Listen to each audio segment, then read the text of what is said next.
10, going for 12. Democrat David Loebsack now completing 10 years in Congress, campaigning for a dozen. Republican Christopher Peters also wants the seat representing Iowa's 2nd Congressional District. During the next hour, Loebsack and Peters side by side in a special debate edition of Iowa Press. Funding for Iowa Press was provided by Friends, the Iowa Public Television Foundation. I'm a dad. I am a mom. I'm a kid. I'm a kid at heart. I'm a banker. I'm an Iowa banker. No matter who you are, there is an Iowa banker who is ready to help you get where you want to go. Iowa Bankers, allowing you to discover the genuine difference of Iowa banks. Iowa Communications Network. The availability of high-speed broadband service is essential to fulfilling the promise of a connected Iowa. ICN's Broadband Matters campaign showcases the importance of delivering broadband to all corners of Iowa. Information is available at broadbandmatters.com. Iowa Community Foundations, an initiative of the Iowa Council of Foundations, connecting donors to the causes and communities they care about, for good, for Iowa, forever. Details at iowacommunityfoundations.org. The Associated General Contractors of Iowa, the public's partner in building Iowa's highway, bridge, and municipal utility infrastructure. The Arlene McKeever Endowment Fund at the Iowa Public Television Foundation, a fund established to support local programming on Iowa Public Television. For decades, Iowa Press has brought you political leaders and newsmakers from across Iowa and beyond, celebrating more than 40 years of broadcast excellence on statewide Iowa Public Television. This is a special edition of Iowa Press, the 2nd Congressional District Debate. From IPTV's Maytag Auditorium in Johnston, Iowa, here is Dean Borg. Iowa's 2nd Congressional District, 24 counties, more than 500,000 residents across the southeast quarter of Iowa, including cities that normally don't consider themselves in southeast Iowa. Newton, Pella, and Sheridan, for example, joining Clinton, Davenport, Muscatine, and Keokuk. But even with that geographic diversity, 2 Johnston County neighbors are seeking to represent the 2nd District in Congress. Democrat Dave Loebsack, the 63-year-old incumbent, lives in Iowa City. 56-year-old Christopher Peters, a Coralville surgeon, spent 9 years in the Army Medical Corps, and 6 years ago he ran unsuccessfully for the Iowa Senate. Congressman Loebsack, Dr. Peters, welcome to Iowa Press in this special edition. Thanks. Thank you. And, you know, I call you your neighbors, and, you know, if you consider the entire geographic spread of the 2nd District, you are really neighbors, but you don't live next door to each other. No. I was going to plan on renting a place real close to him now that I know where he's at, though. We'll see if you're that well acquainted after we finish today. So far, so good. I must say, this is an Iowa Press special election edition, and we have an audience here in Iowa Public Television's Maytag Auditorium, but they're watching and listening and not cheering or otherwise distracting from our discussion. And we've also expanded this program to 60 minutes in an effort to accommodate additional issues and questions across the Iowa Press table today. Lee Newspaper's Capitol Bureau Chief Aaron Murphy and Radio Iowa's News Director Kay Henderson. Dr. Peters, flooding has been an issue in the district you hope to represent. What role, if any, should the federal government play in flood mitigation and prevention? I think ultimately what I would like to see if I had control over doing this is more of tax dollars staying in the state so the state can deal with those issues regarding flood mitigation as they need to based upon local knowledge and expertise. I think one of the problems that we saw with the recent flooding in Cedar Rapids, at least that I heard a lot of complaints from business owners there, is that they expected a lot more mitigation would have been in place already and that it was held up by the federal government in efforts to get money back to Iowa. So I think it's something that needs to be addressed, but I think one of the fundamental problems we seem to be facing, whether it's infrastructure, flood mitigation, et cetera, is trying to get money back from DC rather than keeping it in the state to begin with. So you envision some sort of block grant program? I think yes, I think it would be one way of looking at it, but again, it's just more a matter of trying to, I think ultimately we're going to have to move away from sending so much of our tax dollars to DC in the first place and then hoping, bargaining, begging to get the money back when we need infrastructure projects, flood mitigation, et cetera. So I think we need to ultimately drastically change the way we are doing business and allow states to have more power and authority over the things that occur in their borders. I think we've become too reliant on the federal government to be able to be a grand overseer of all of our needs. So under the current program, if you qualify as a federal disaster area, for public infrastructure, the federal government pays 75% and the state 25% state and local. You think that is the wrong formula? Well, no, I'm not saying the formula is wrong. I think that ultimately it's at some point what I would like to see is where we don't have the federal government having that 75% to begin with that's in our state that we can deal with. I think when you have a large disaster that is hard to anticipate, then the federal government can have a role to play. But I think too often we are expecting the federal government is going to be a partner in things we should be taking care of on a regular basis Where ourselves. would the money come from if you were going to do it locally? Because that's what you're saying is we don't want money from the federal government. We don't want to send it there and hope we get some back. Right. You're saying we take care of it ourselves. So then tax municipalities and the state in order to get it done. Is that right? Yeah, I think, again, this would be more of a long-term strategic vision, but I think we see this I've lived in a number of states now. Every state I've lived in, people have complained about not being able to get federal money back to do this and that or the other thing. So on a long-term strategic viewpoint, I think I would like to see the federal government be more constrained in its powers and its purview, and tax dollars not as much to go to DC to begin with. So fewer federal tax dollars and increased state and municipal tax dollars to deal with problems more at home. It fits in with a broader view of what I think the founders intended, which is a federalism where the states and the national government have roughly equal powers but different spheres of influence. So I think that is something we will go to. I don't see that happening in the next 2 years or anything like that, but again, in my time on this earth, I've seen this be a recurrent complaint in every state I've lived in, from Hawaii to Iowa, and I think it's ultimately a vision we're going to have to move towards. Congressman Loebsack, do you think that's the appropriate approach? I don't think it's realistic. I think we've got a system in place now, and it would take a major undertaking and major convincing of a lot of folks to change the system as it is now. I'm not saying it's necessarily a bad way to go, but I think it's probably very impractical. I was in Congress when the great flood of 2008 hit, and not only did I help muck out basements and all the rest, it's something I thought I should be doing, but I brought President Bush in, so that he could see the damage firsthand, so we could make sure that we did get the kind of money that we needed from FEMA and from community development block grants, from the Economic Development Administration. But it didn't happen, Congressman Loebsack. That's why Cedar Rapids had to build temporary restraining barriers this time. Actually, Dean, it happened up and down the district. It didn't happen yet in the case of Cedar Rapids, but it did happen up and down the district. That's why Iowa City, just for example, opened Hansher Auditorium, and a number of other buildings are going to be open soon. We were able to get hundreds of millions of dollars from the federal government into my congressional district.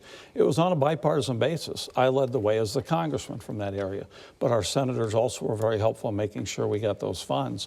So it did, in fact, it was successful. But clearly in the case of question, though, Congressman, Cedar Rapids has been unsuccessful because the Army Corps of Engineers has the project, but they haven't allocated the money because of a formula that discriminates against Cedar Rapids. And it should be said, too, that the folks of Cedar Rapids have had a lot of difficulty raising that local money, too, for the match, as you know. And clearly, there's no question in my mind that we've got to prioritize what Cedar Rapids needs, because we just saw this most recent flood. I think the Army Corps has it wrong in terms of how they prioritize. The two senators think so as well. I'm more than happy to continue to work with those folks. Cedar Rapids is no longer my district, as you know, but they need help. Plus, that water comes down into my district. It eventually meets up with the Iowa River in Columbus Junction and then empties into the Mississippi. I have more locks and dams on the Mississippi in my congressional district from Clinton to Keokuk than any other part of the Mississippi River. This is absolutely critical, and we can talk a lot about the Army Corps, prioritizing projects, but we have to talk about the Army Corps in terms of funding for those locks and dams and upgrades as well. Congressman Loebsack, when we move to health care now, under the Affordable Care Act, rural Iowans are having a difficult time finding affordable policies. Businesses are dealing with the challenges of premium increases. What is the single most important thing that can be done to tweak the health care law to help those people who are dealing with increased costs? Yeah, this is something that we've got to definitely look at. I don't think a lot of people anticipated that some of these premiums would go up to the extent to which they did. I think one of the problems that we've seen with respect to the exchanges is that we just don't have as many folks, especially in the younger age brackets, who are part of the Affordable Care Act, and that obviously has had some very negative effects on the premiums. It has been the case for the high deductibles that it's a relatively small percentage of the population, but if you're one of those folks, that does affect you, there's no question. I think we've got to have more competition, there's no doubt about that. We've got to get more folks into that market as best we can. There are some proposals for that. I'm a little bit concerned about some of those proposals, but clearly that's something we have to do. I have been all along open to changes in the Affordable Care Act. I was one of those on the Democratic side that led the way to make sure that our small businesses didn't have to file a 1099 form for every transaction of $600 or more. That was part of the Affordable Care Act, and we got that out. I was more than happy, and I helped sign on to defining small businesses as not those who have 50 and fewer employees, but 100 or fewer employees, so that 50 to 100 range could be exempt from the mandate, the employer mandate. So, clearly there are going to be things that we're going to have to look at. We're going to have to be open-minded about this. But I don't want to kick 20 million people off their health insurance, and I don't want to kick young folks off their parents' health insurance, and I don't want folks with a pre-existing condition to be denied health insurance going forward. So there are things we can do. What's the main thing that needs to be improved or changed in the Affordable Care Act? I think we definitely need to see more competition when it comes to those folks on the exchange who are offering health care plans. I think that's something we've got to be looking at. You mentioned the young people, and that's one of the things that has been a problem. There's not enough of the young, healthy people to even out the risk pool. There's been talk, does the penalty for not participating need to be raised? How do you I wouldn't encourage be for that. to, No, I wouldn't be for that. So how do you get a more diverse risk pool to help out? I think we continue on the education front as best we can. I think even the enrollment period, I think we could even extend that more than it is now, and clearly getting more folks in there in terms of insurance companies to participate would be the right way to go. I've heard you say in the past, now you are in the healthcare business, you're a surgeon. I've heard you say in the past, not disagreeing with Congressman Loebsack, that you need more competition in healthcare? Correct. I think you do. I mean, on a broad level, and you need to talk about what that actually means. I think the problems that we're seeing with the Affordable Care Act, whether that's as a provider like myself or as a patient, because we all are at some point, are the problems that you get whenever you try and design a plan that's supposed to encompass all needs and have careful little pieces that fit in here and there. And we find that people fall out of those paths that are designed. For example, I have a very good friend of mine who's in the healthcare insurance broker business. So he mostly sells insurance policies to small businesses and larger businesses, not too much in the individual market. And he tells me that it's a common thing where, and this is why a lot of insurance companies are getting into trouble, especially the ones on the marketplace, is people are putting off having anything done until that enrollment period hits. They sign up, they can't be denied for their pre-existing condition, then they get their procedure done or their condition treated, and then they drop their insurance immediately after. So they're getting the benefit of getting that subsidized So what needs policy. to be changed? So I think we need to stop pretending that we can construct, as a part of a grand plan, some design that's going to work the way we anticipate it to affect. What I would like to see is to have patient-centered, market-based healthcare is kind of my way I phrase it.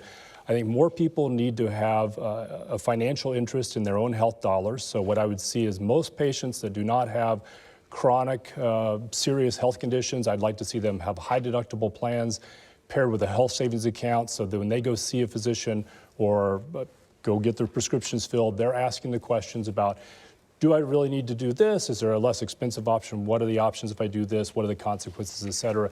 The same way we expect people to make financial decisions all the time regarding buying a house or buying a car. Can that be done under the existing Obamacare, or you scrap Obamacare and start over again? It can be. We're going to have to change some bits of it. For example, my wife and I and our family have had a high deductible plan that we cannot purchase anymore because of prohibition in the Affordable Care Act. It's not available on the markets anyway. If we were to buy a comparable plan, it's not even really comparable, would be anywhere from 5 to 10 times more expensive in premiums than what we're already paying, since our old plan is grandfathered in. So we don't have to dismantle the Affordable Care Act completely or defund it. We can make changes to it. So would you be willing, because one of the things that Democrats say is we're willing to tweak the law, but we don't find willing partners on the other side of the political aisle. Would you be willing to work with Democrats to make changes to the Affordable Care Act? I'm definitely willing to do so, and one of the things that I really like about some of the ideas that we have, and they'll be coming out this, if they're not out today, they'll be out this weekend, some detail on our plan, is we can do this piecemeal if need be. So you can make a high deductible plan available again. You can emphasize health savings accounts. You can do these other pieces. I'm a little concerned that when you try and get everything in one big plan, that all these little different interest groups, the pharmaceutical companies be a really good example with the Affordable Care Act, take their pound of flesh. So I think we can do this, we can do it well, and it's going to be a bunch of individual pieces that can be put out separately, or we can put them together as part of a broader plan. I'd be happy to work with people that are interested in doing that. Congressman Loebsack, let's switch to Social Security. Right. Again, I've heard you say the solution to the dilemma of insolvency in the future of Social Security, that is, people now in their 30s and 40s not having anything there once they reach retirement age. You've said, well, the real solution for improving and saving Social Security is to get more people employed, create more jobs. Then you'll have more people paying into the system, and that will do it. Isn't that a little bit whistling in the dark, because it's not working now? I do want to take a bit of an exception to how you characterized my answer. I didn't say that was the real solution. I said that was one of the solutions. In fact, that may very well be the beginning of the solution. I'll come back to something else in a second. I think it's really important, as you folks all know, over the last several years, and really beginning with George W. Bush, when he came out of that election in 2004 and thought he had a mandate, he talked about privatization of Social Security. That still is, for the most part, the primary option out there, alternative out there for a lot of folks when they argue that's how we're going to save Social Security in the long term. I don't think that's how we're going to do it, because privatization just turns it over to the market, and that's the last thing we should do with the Social Security Trust Fund. And I think that generally speaking, the American people believe that to be the case too. Or raising the retirement age. I'm not for that. We do actually have to do better by our seniors, because we've got a pretty archaic law right now that, right. I mean, that's a given, Congressman. How do you get there? Right, as I was going to say. The other thing I want folks to keep in mind is that Social Security is very personal to me, because when my dad died, I was able to get Social Security survivor benefits to get me through Iowa State University. And when we moved in with my grandmother in the 4th grade, we could not have made it had it not been for that Social Security, those benefits she is receiving. Look, I'm very open to doing something about the cap. Right now, the cap is at about $118,000. That is how much I, as a wage earner, pay in. The Social Security tax that you pay, if you earn more than $118,000 at $118,118.5 this year, you don't pay any more into it. I think it makes sense at least to restart that again at $250,000. I think that's something that we need to consider.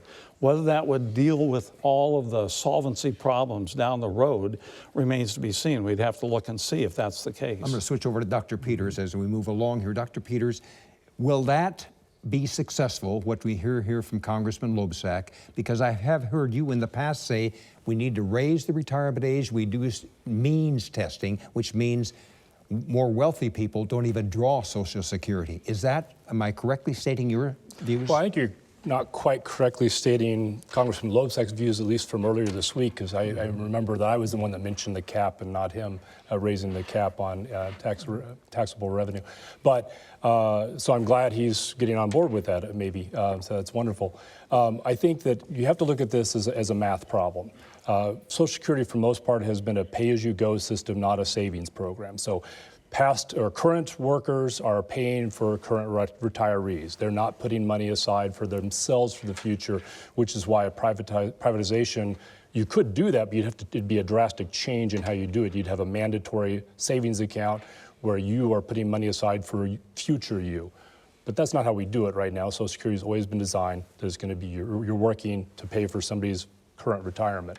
And with the decline in fertility rates, birth rates, decline in immigration, and increased longevity, then our population, our demographics are aging. So in 1960, the year I was born, one retiree was supported by 5 current workers. Now that ratio is down to 3. So 3 workers are having to do much more, and in another 16 years, it's going to be... We know the problem. Okay, How do you get to this? I think the solution is, I think one of the solutions is, if we're going to continue with Social Security as planned and not make some more drastic change, is to raise or eliminate the cap on taxable rates. So again, as I mentioned earlier, $118,500, you're taxed at a given rate for Social Security, and above that level, you're not taxed at all. Taxes for Medicare, for example, have no cap. So I'm not sure why we have this artificial limit of $118,500 for Social Security, but raising that would be the single biggest thing we could do to improve solvency. Let me just, Congressman. Well, no, I just want to say that I'm glad that we have this format the way we do, because we actually can talk about what we plan to do and what we hope to do. In the previous format we were in, I was not able, obviously, to get to the full answer, if you will, in terms of how we pay for things. And I'm on record of having said for quite some time, I'm more than open to raising the cap on Social Security to make sure that we can pay for it long term. Okay, I've got that. And so I'm very happy that, Right. And that's a fair point. We had a 1-minute answers earlier in the week, and if you're on record saying that, I Dr. Peters, go ahead with your solution then. You'd raise the cap. Right. And the Congressman agrees with you there. So that's something that's going to affect current workers. Now it's going to affect mostly current workers who are making more than $118,500. What about the means testing? If I'm wealthy, again, I think it's a balance, and so there's got to be some give and take. So something that the current workers are going to give up, which is some more taxes, and something that current retirees, some of them may have to give up. So means testing means if you have adequate retirement, you shouldn't take Social Security. Again, that money has not been saved for you. It's been already spent. So, and Social Security was never really designed to be a full retirement. It was supposed to be a stopgap in case people didn't have enough money to So care just for let me themselves in sum up just retirement. very quickly. You're for raising the amount that I, as a wage earner, pay in each year. Right. You're for, if I'm wealthy at the time I retire, I don't draw anything at all.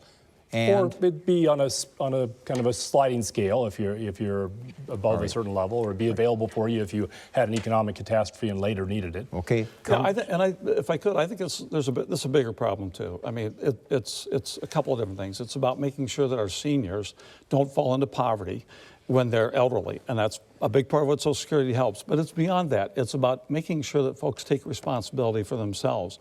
And I'm all for making sure that folks have incentives out there to do more to supplement their Social Security too, because it's very difficult to get by on just Social Security alone. Dr. Peters, you have said that the federal government's subsidies for agriculture and energy need to be done away with. Does that mean an end to crop insurance subsidies and an end to the renewable fuel standard? I am concerned anytime the government is involved in economic matters in any sector, energy or healthcare, for example. So things like subsidies or mandates or tariffs, et cetera, always distort the marketplace. And they are always going to benefit a select few at the expense of the many, what's called concentrated cost and dispersed benefits. Those types of arrangement ultimately are unsustainable. They will change in time. It's just a matter of how long. So I would like to see those in my ideal world, again, rolled back. In the energy sector specifically, however, I think we need to, anything that's going to be done has to be done so it doesn't affect Iowa farmers, for example, or distillers disproportionately to other actors in the energy sector. So for instance, and it has to be done so gradually over time to minimize that disruption. So for instance, if you're a member of Congress, will you vote to extend the renewable fuel standard? It would depend entirely on what's on the table. If there's a comprehensive energy bill that is looking to remove subsidies and influence in all energy sectors equally over a gradual enough period of time, I could support it. If it was something that was targeted just for Iowa, I would not support it. There's discussion that the next Farm Bill rewrite will start early. Would you vote to end crop insurance subsidies to farmers? Again, it's also going to depend upon the content of the bill. I would like to see, again, if the farmers I've talked to in the district, I should say, most of them have said we would be happy getting rid of the subsidized crop insurance if we could just get rid of some of the regulations that inhibit our business as well. So I think it's something that's really going to have to be looked at. According to what the farmers I've talked to, they'd be okay with that if we can get some relief on like waters of the U.S. and diesel fuel emissions standards, et cetera. So it's going to depend on the content of the bill. So, Congressman Loebsack, would you vote to continue farm subsidies? And if so, how do you convince urban legislators to join you? That's a great question. That's why we have to keep the Farm Bill and food stamps, if you will, together politically. That's very, very important to do that. And farmers who understand what it's going to take to get another Farm Bill through in 2017 understand that we've got to pair those two together. Look, I've never talked to a farmer, and we clearly talked to different farmers, but I've never talked to a farmer who thinks it's a good idea to get rid of crop insurance. We got rid of direct payments, and we replaced direct payments with crop insurance. That's the backstop. That's the safety net for our farmers here in Iowa and across the country. It's absolutely critical. There are attempts to eat away at it. There are attempts to get rid of it. And the farmers I talk to are dead set against doing that. That has to be part of the 2017 Farm Bill. Those discussions are ongoing as we speak already, prior to any formal discussions that are going to take place soon in the Agriculture Committee. They're very worried, farmers are, that that's going to be taken away. That would be very difficult for them. The renewable fuel standard, essentially what that did is it created a market for biofuels. It created a market for ethanol and for biodiesel. And unfortunately, in the past several years, the EPA has not lived up to the statutory limits or the statutory volumes that the renewable fuel standard sets for actually mandating that we have a certain number, billions of gallons of ethanol and biodiesel sold. And so I've been fighting that fight along with others on a bipartisan basis to get the EPA to make sure that they set those volumes at what the statutory levels are. The volumes this is very difficult. The volumes you're talking about here is the amount of ethanol that overall needs to be blended into regular gasoline. And biodiesel as well. Yes. And it can be first generation ethanol, corn ethanol. It can be second generation as well. Congressman Loebsack, another Democratic candidate for the Congress, Kim Weaver, was on this program a few weeks ago saying that Iowa farmers need to concede that it's time for federal intervention and regulation regarding waters of the U.S. and clean water. In addition to that, how much farm chemicals can be applied to cropland. Do you agree with her? If I could, though, just for a second, too, I want to mention the production tax credit because you brought that up in terms of energy. That has created thousands of jobs here in the wind energy industry here in Iowa. And we're going to maybe by the end of the year get 40% of our electricity in Iowa from wind energy. We have set an example for the rest of the country. I'm very proud of the fact that I help extend the production tax credit for 5 years and the investment tax credit in solar too. When it comes to waters, that all derives from the Clean Water Act from the 1970s. We have to make sure that whatever we do, that farmers are not overly burdened. They're very concerned about the EPA and about the DNR here in the state coming in and regulating all these bodies of water right up to their house. And I've listened to those folks. And that's why I voted initially the way I did to send that Waters of the U.S. regulation back to the EPA so that the stakeholders could participate in the process. And I think that happened. Now we're still in a position where the courts are involved, where we've got really a lot of folks, who are in a big state of uncertainty. We've got the Clean Water Act in place, but we have to make sure that we do it so we take into account local agricultural interests more than has been the case in the past. Dr. Peters, you brought up the Waters of the U.S. rule. What are your thoughts? I did. So yeah, I wanted to go to a couple things. Number one, I didn't say we should get rid of crop insurance. I think crop insurance, insurance generally is a wonderful thing. I think that ultimately we would want to phase out subsidization of same. I think this is a really neat example, interesting example of how you can see the unintended side effects of a program such as whether it's direct payments for farmers or subsidized crop insurance. Farmers have more of an incentive to plant, for example, more marginal land or to apply more fertilizer than they might need be, knowing that there's a backstop in case the crop prices are lower than normal. And that result is, again, more nitrogenous waste in our waters. So it kind of directly impacts one another. It also provides an incentive to farmers to have a less diversified exposure in their fields. So generations ago, I know from my father-in-law who's in the audience, that farmers more often had more interest than just corn and soybeans. He raised pigs, for example, once upon a time, or there was produce, et cetera. So we have, by our government machinations, kind of created the system that we have here, and at this point we've inherited, and we can't really imagine being anywhere different from it. But Dr. Peters, and what does that, according to Kay's question, what's that, what you're saying right now, relevant to the current farm bill? Well, I think it's a good example why we might want to reconsider whether we just want to continue with the status quo. I think that there are people like, and this applies to a lot of people in Congress, not just Representative Loebsack, who are big planner people that they can imagine they can design a system. I'm very much a market guy. Let me get a quick answer from you on it because we have to move on to other topics. Trans-Pacific program, the trade program, TPP, partnership? Yes, the partnership. Are you in favor? Have not read the whole bill. It's immensely long. I am for free trade. There's things entirely for free trade. There are some reviews that I've read that have concerned me about TPP, and that has mostly have to do with extending U.S. intellectual property rights or other types of things to affect the sovereign laws of other countries. Congressman but generally Loebsack, speaking, TPP? free trade, good. I made it very clear to folks who've come in to see me on all sides of this issue that as it stands now, I would vote against it. You would vote against it. Yes. Aaron? Dr. Peters, the federal government is saying there's increasing evidence that the Russians are behind cyber attacks on hacking into U.S. political parties, election systems in Florida. If the evidence becomes refutable, what action should the U.S. take against Russia? I think we should just, beyond just making sure our cyber defenses are as tough as they can be and try and thwart as many attacks as we can, we're in a very dangerous place worldwide right now. We're poised to get into a proxy war with Russia over Syria. I don't think we want to be dialing up that rhetoric any more than some people already are. So, yeah, I think Russia, what it's been doing is concerning regarding numerous cyber attacks, not just the DNC emails, but multiple other ones.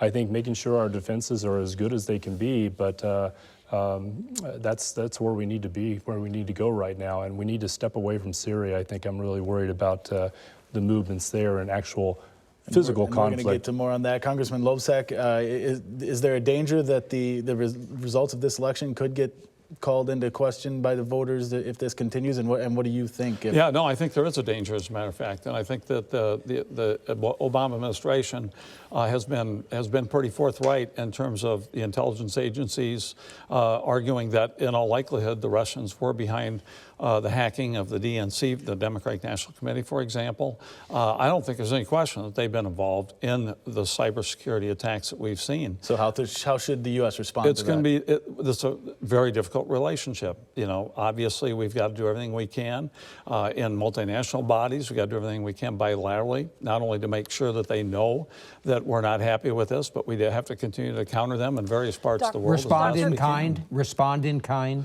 Well, you know, that's a great question because I think there's a lot that goes on behind the scenes when it comes to nation states and dealing with each other. I think that the Obama administration has made it clear that it's willing to respond in kind when it comes to cybersecurity. Syria was brought up. Dr.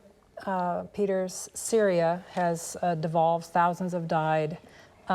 Should the U.S. have intervened earlier in this conflict? I don't think so. I think it's a complex issue. It's an emotional issue. It's hard. It's impossible, I think, for any American to see the pictures coming from Aleppo and elsewhere in Syria and not be heartbroken at what's going on there. But my short answer is no. So you would not vote to send ground troops? I would not. Congressman Loebsack, you've taken heat for your approach to the Syrian refugee crisis. Explain that vote.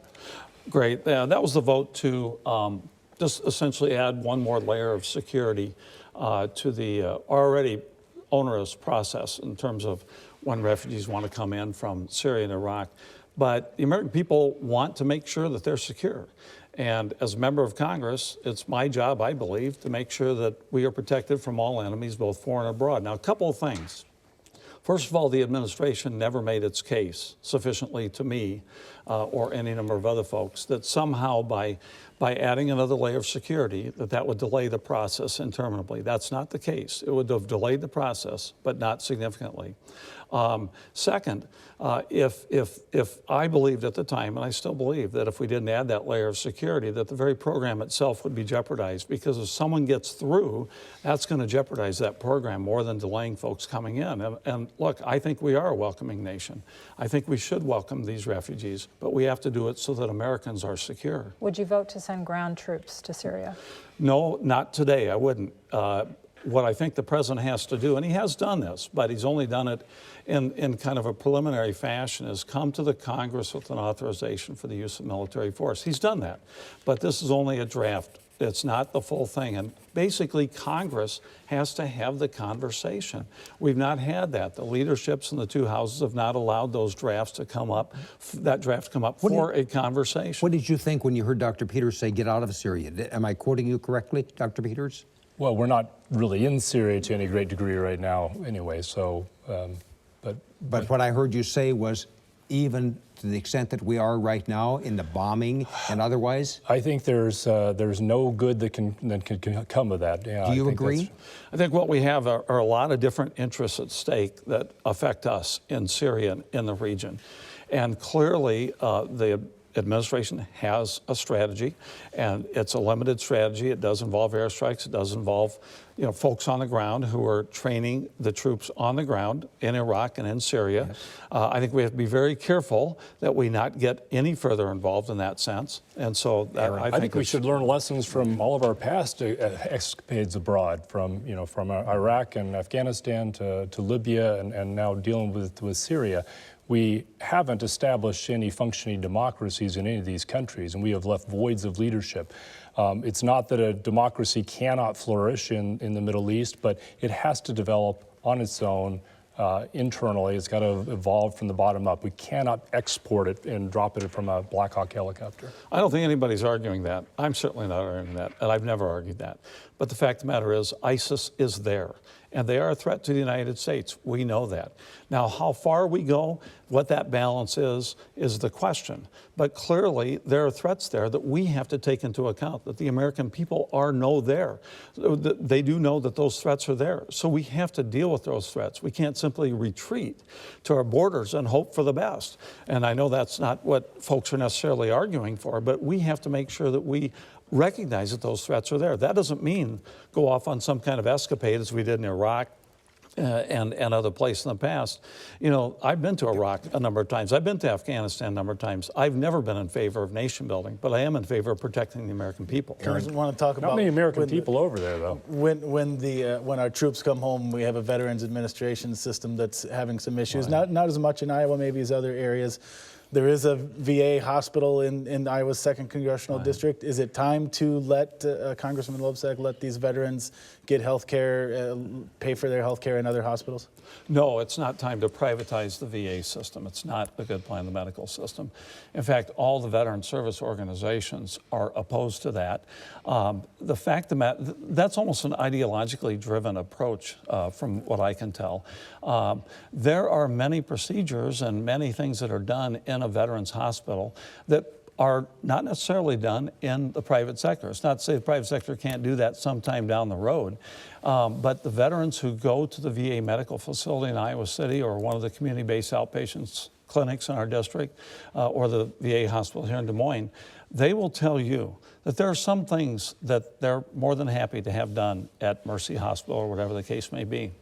but they want to continue to go to the VA Medical Center. That's where they feel comfortable. That's where they get great care. It doesn't mean that we can't do routine physicals or blood draws or whatever in the private sector. And there already is in place a law that if you're 40 miles away from a VA center, more than 40 miles away, that you can access the private sector. But I don't want to turn it over to the private sector. Dr. Peters, how do you feel about this? Interestingly, there was a nurse coordinator for exactly that program from the Iowa City VA at a fundraiser event I was at last night, and we spoke quite a bit, and he talked about how it's a very difficult process, very time-consuming to get these things set up through, I can't remember the name of the insurer they use, but and out in the community. Out in the community. Okay. So he works with HealthNet, I think is what it's called maybe, to set up these appointments and make sure it all gets covered, and he would like to see that process streamlined. He's also, like I am, a veteran, and we both share the vision. I think people need to get more of their care in their communities and not less. Would you close the VA hospitals? No, and I was going to go on. The other thing that he had, and I loved this vision, he said, I think we should look at the VA systems as becoming specialized for certain things that soldiers are going to be common for returning veterans. And these can include basically physical and mental impairments related to war. So having specialization in PTSD and depression and prosthetics for amputees, et cetera, and having those be the center of excellence, the Veterans Hospitals be a center of excellence for those kind of problems. That could also be utilized by the civilian sector as well, and allowing more of the care that is not specific to a veteran be done in the communities. Yes, just to summarize then, you are saying that you would somewhat change the current VA health system, yes? I would like it to see change. I've worked in multiple VAs throughout my training, and some are better than others, but there's always problems with the long wait times and unequal care. Okay. Congressman Loebsack, the candidate you endorsed, Hillary Clinton, has called for raising estate taxes and raising taxes on the wealthiest Americans. As a member of Congress, is that something you would vote to do? I do think that the wealthy have to pay their fair share. There's no question about that, and that hasn't been the case up to this point. And we're going to be clearly, I think we're going to have to invest more in education. I think we're going to have to invest more in infrastructure. I think that's the way to go to keep this economy moving and deepen the recovery. And we're going to have to find funding for it. And I think the wealthy have to pay their fair share. What about the estate tax? You know, that's interesting. When I first came to Congress, I didn't know much about the estate tax. I mean, the way I grew up in Sioux City, I grew up in poverty. Many of you know that. My mom was a single parent with 4 kids and struggled with mental illness. I didn't know anything about the estate tax. And as far as I was concerned, it wasn't a big issue. But then I started talking to folks, small business owners and farmers and a lot of other folks who I would see in my district, or they'd come visit me in Washington. And I think we've done the right thing by lowering it, by raising also the cap on the value of the estates subject to the estate tax. You know, it's gone from, I think, about $1 or $1.5 million to about $10 million for couples. I think that was the right thing to do. That's going to be it's going to be a harder one for me to deal with. Let's put it that way. Dr. Peters, you've called for lowering the payroll tax. Wouldn't that increase the solvency problems for government? I'm sorry, what payroll tax did you say I called for lowering? The payroll tax that you pay. You have, in general, called for lowering federal taxes and the payroll tax, have you not? I don't recall it, no. Okay, I read it in the Quad City Times. I'll have to. Well, you know, it's not like the media ever gets. So what would you like to lower in terms of taxes? I would like to see corporate taxes reduced to making them more competitive. But not individual taxes? Not individual taxes. I think we could look at making taxes fairer and more transparent, potentially.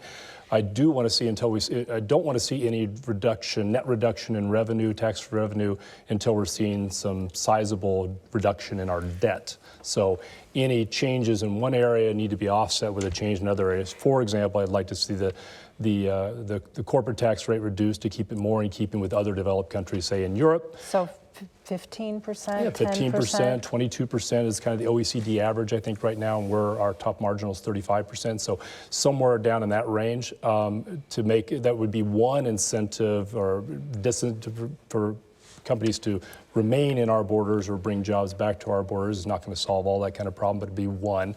And offset that, for example, with treating capital gains as regular income and getting rid of carried interest deductions and other things. So I'd like to see our tax policy be revenue neutral until we're seeing some significant and sustainable debt reduction. Dr. Peters, and you can correct me if I'm wrong on this, but you have said you supported the immigration reform bill that the Senate worked on in 2013. Is that accurate? And does that mean you support immigration reform that includes a pathway for those here undocumented to earn a path to legal status or citizenship? I have not read all the particulars of that bill, but from what I understand of it, yes, I supported it. I was hopeful that they were on track to do something that was meaningful, and was sad to see that didn't go forward in the House, and then very disheartened when that became such a big issue in the presidential campaign this year. So, yes, I would support. I would like to see some comprehensive immigration reform. I think whatever issue you're looking at, pathway to citizenship, some pathway to status, or permanent status, where people can expect what's going to happen to them. Yes. Congressman Loebsack, this is, as Dr. Peters mentioned, this has become a very political issue. What can you tell us that would give voters any confidence that something meaningful can be accomplished on immigration reform? You're asking me to solve all the problems of congressional dysfunction right now and tell you how we get past that. Look, I think whatever we do in immigration reform, it's got to be right for American workers, it's got to be right for our country. There's no question about that. And we do have to enforce the laws, there's no question about that. What was passed a few years back in the Senate, I tried to do my best to get it brought to a vote on the floor of the U.S. House of Representatives, and John Boehner simply refused to put it on the floor. I was convinced at the time that it had a pretty good chance of getting passed and signed into law. Now we are where we are. We've got to make sure that we crack down on employers also. That's got to be a part of it. If they knowingly hire illegal immigrants, we do have to give them the tools. We have to make sure that, I voted for e-verification a number of times, for example. We have to give them the tools so that they're not going to go out there and, hire folks who are not legal to be hired. And so clearly, those are some of the elements that we have to make sure are in any kind of immigration reform. The Democratic Party platform calls for repealing the so-called Hyde Amendment, which forbids essentially federal spending on abortions except in the cases of rape, incest, and to save the life of the mother. Would you vote to repeal or retain the Hyde Amendment? I think we've got to have Roe versus Wade in place. That's what drives me when it comes to any issues that we're talking about with respect to abortion rights and women actually having control over their health care decisions. The problem that we have now is we've got a lot of folks in control of legislatures and governorships around the country who've tried to restrict those rights, gone so far, as you know, to argue, for example, that women ought to have sonograms if they're pregnant. I think it's just amazing how far these folks have gone. We've got to fight back on any of those kinds of attempts to restrict a woman's right to make her health care choices. So you'd repeal the Hyde Amendment? I think I would, yes. Mm-hmm. Dr. Peters? I am for it. I think that there's a large fraction of Iowans and Americans generally who feel that abortion is an immoral decision, an immoral act. As a medical person, I realize that abortion is not something that you want to have an outright ban on. There are medical indications where sometimes it's necessary to have. But at the same time, I think it's morally wrong to expect that believe a thing is morally wrong, they have to pay for it. So I'm for removing taxpayer funding for abortions. I'm going to move right along here to the Patriot Act. Dr. Peters, would you vote to reauthorize that? There are people who are concerned about security as it relates to how much personal privacy do we give up? So the Unpatriotic Act is, you can get my answer. I would vote to repeal it. We've got to have changes. We have had changes. For example, the bulk collection of metadata. I voted to make sure that didn't happen any longer. I am confident that while it does take a lot of thought, take a lot of effort, we can find a proper balance. We can have security and we can have privacy at the same time. Aaron? Dr. Peters, I wanted to ask you if there's any gun control laws or gun laws in general that you could support changing gun regulations in this country. I think where we're at is probably where we need to be for now. I would like to see the ability for I'm trying to assess who is going to do the evaluation. Was a CDC, maybe a evaluation of causes of gun violence. I would like to see emphasizing gun safety. I'm a gun owner. We have guns in our home. They're all, of course, all properly secured. I don't really see the likelihood that any ban is going to be effective. And I think there's a lot of people that would want a gun ban that are under the misconception that automatic weapons are widely available. They're not. These are semi-automatic rifles. And I'm sorry, did you say, would you be okay with a CDC study of gun violence? I would be, yeah, I would be. I think it's important to realize here that although the amount of gun ownership has increased, the frequency of gun violence and gun death, homicides due to guns has dropped markedly since the mid-1990s. And as much as people are afraid of mass shootings, I get that, it scares me too, but most gun violence is handguns in our urban areas. Congressman Loebsack, absence any changes in Congress and gun control law, would you be okay with the next president using executive authority to address gun control? I want to make sure that Congress has the first say in this, and that's why I participated in the process on the floor there when we were not getting votes, even to the floor, to expand background checks, something that 90% of the American people want, a majority of gun owners want. Look, we can talk all we want about terrorism and security. It makes no sense to allow a terrorist to buy a gun. So I think the legislation that was not brought to the floor, no fly, no buy, makes eminent sense. I'm all for that legislation. We have to keep guns, weapons out of the hands of the bad guys who want to do us harm. But if people are a terrorist, why are they out on the streets at all? If we know them to be terrorists, there's something we have called due process. The idea of putting people on a no-fly list where they can't fly and they don't even know they're on the list and they can't really know how to get off the list, that's unconstitutional to begin with. And then to add a second violation of the constitutional rights of Second Amendment onto that, I think is completely indefensible. Congressman Loebsack.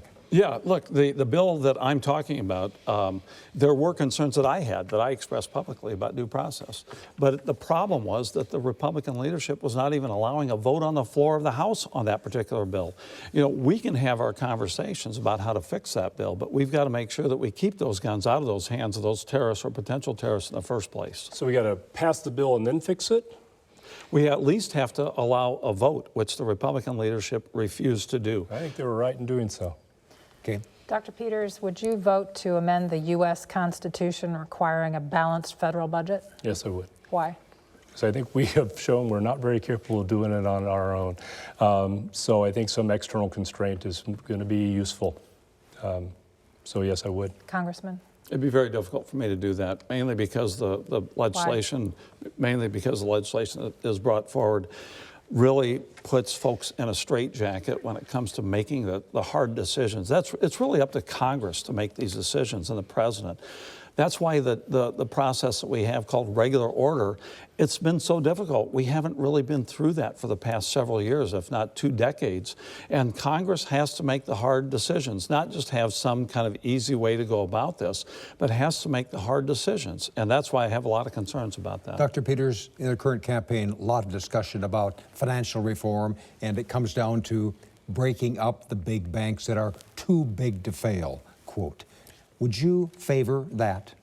I would potentially favor that. Why? I think because I think there is a problem. I think we are poised with a high likelihood to have another severe financial crisis within the next 2 to 5 years. I think we've done no fundamental reforms to our financial system since the last time, since 2008. How should that be done? I think there are a few things that are really fundamental. I think it's important to look at incentives. I'm less interested in trying to give people rules they've got to obey, and rather than making sure that they want to obey those rules, even not knowing them. So, for example, if financial institutions didn't expect that they were going to get bailed out in the future, they have an incentive to invest more wisely. If they have a larger financial stake in their own companies, so they have their own personal equity in it, they've got skin in the game, they are, again, more likely to behave more wisely in their investments. I think that's far more important than things like that happened with the Dodd-Frank Act, which tried to direct their behavior afterwards. Let's make sure that they have an incentive to behave wisely to begin with, rather than telling them what their behavior should be. Congressman Loebsack, supporters of Senator Sanders are very upset that big banks were not held to account by the Obama administration. What do you say to them who point to the Dodd-Frank Act and say clearly it's not working? Yeah, actually, I understand their concerns, because a lot of these banks, some of them are bigger than they were before. But there are provisions in Dodd-Frank that would allow for breaking up the banks. There are provisions there. Beyond that, it is the case now, too, because of Dodd-Frank, that banks are much more heavily capitalized than they were before. A big part of what happened that led to this collapse is that banks didn't have a lot of capital backing up, the obligations that they had. And that was a big part of why we got into this problem in the first place. It goes back to the question of moral hazard, saying, well, basically do whatever you want and you're going to get bailed out. But now, of course, what we have is a situation, it's not perfect, but we have a situation where those banks have been forced to be capitalized so that we can't get into that situation.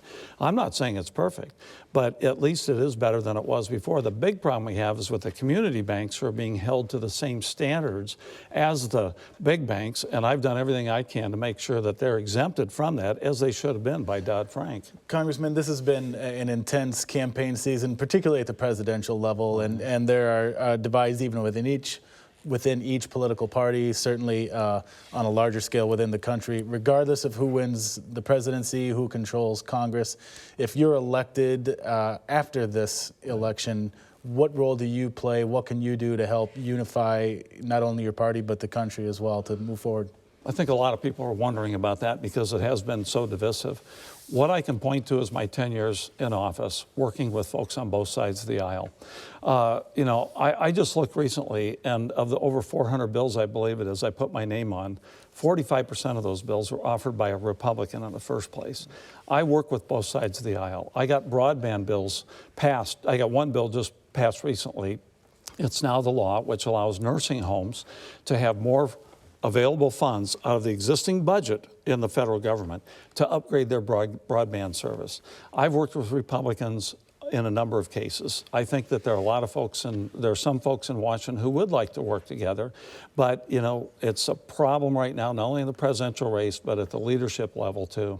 Kate? Dr. Peters, you announced this week that you will vote for neither Donald Trump nor Hillary Clinton.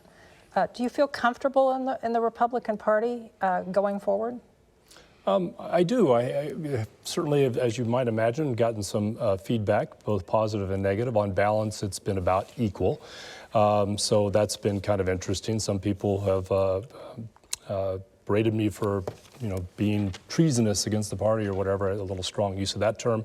But many others have said I was principled and it took guts to do it and all that kind of stuff. Would you support Paul Ryan as Speaker of the House? Yes. And what would you, if you were looking back over the past record of the House of Representatives, what that was passed would you have voted against? Over how long a period of time Just do you want me to go session. back? I haven't. I would have to think about that a little bit more. I'm sorry, Dean. Okay. You raised the balanced budget amendment. Just very quickly, Right. There are Republicans who were unhappy with the budget deal that emerged last December. Is that something that you would have opposed? Yeah, I think it's something we need to, and Representative Loebsack, to his credit, gave mentioned that too. I think we need to change how the budgeting process is done. I think we maybe need to look at budgeting over a 2-year time frame, and so we have a longer time horizon. That is why I think a balanced budget amendment would be something that's useful to have some structure to say you've got to stay within these confines, and it's going to be out over 2 years. I have confines too. Yeah, sorry, gotcha. Thank you, gentlemen, for sharing your insights with us today. And we'll be back next week with another edition of Iowa Press, 7:30 Friday night, noon on Sunday. I'm Dean Borg, and thanks for joining us today for this special edition of Iowa Press.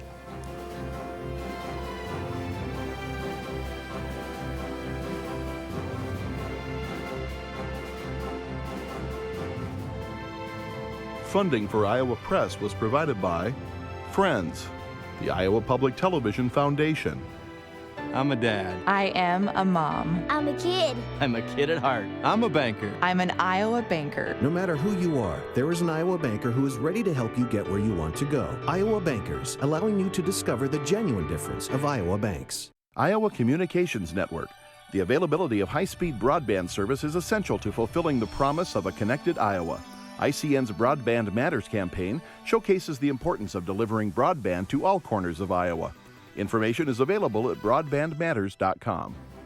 Iowa Community Foundations, an initiative of the Iowa Council of Foundations, connecting donors to the causes and communities they care about, for good, for Iowa, forever. Details at iowacommunityfoundations.org. The Associated General Contractors of Iowa, the public's partner in building Iowa's highway, bridge, and municipal utility infrastructure. The Arlene McKeever Endowment Fund at the Iowa Public Television Foundation, a fund established to support local programming on Iowa Public Television.